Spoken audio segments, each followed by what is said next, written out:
there is a very major lesson for us in the sense that the way the scientists and other agencies involved in medical research have come up with innovative ideas to produce medical equipment inside in the country, which we were so far importing to help us tide over COVID-19, has been amazing.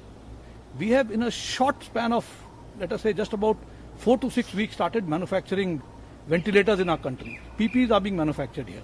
A lot of other equipment that is required, masks. We were importing, some components of the N95 masks while we were making the masks here. But our DRDO has come out with a different mask, which is M99, which I am told is superior to the N95. So you can see how fast the people have reacted. And I think there's a lesson in this for us in the defense services.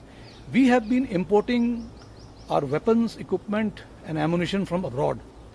But I think if we can give this challenge to the industry, to our academia and to our own research and development organizations, I think we can start manufacturing our own ammunition, our own weapons, our own equipment in country. We will not have to be dependent on imports.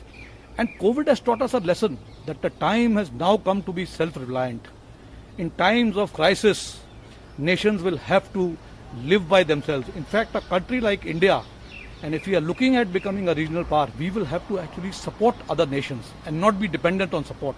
And therefore it becomes very, very important that we start addressing the issue of in-house manufacturing through Make in India, support the industry, handhold the industry, and make sure that whatever we are importing in whatever way, gradually over the years we should start depending on Make in India. If we start depending on Make in India, I think we will also be able to reduce our ab initio holdings.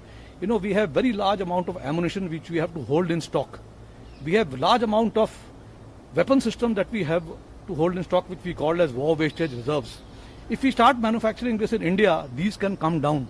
Because when you have dependence on your own industry, there will always be a surge capacity and they can come to your help in the time of crisis, which will not happen if you are import dependent. And therefore, I think the time has come to take a lesson from COVID, the manner in which the health industry in the country has come forward. We are quite sure that the defense manufacturing in India can also move at the same pace, provided we have faith in our industries, we have faith in our R&D organizations, and we are able to do hand-holding with them and move forward.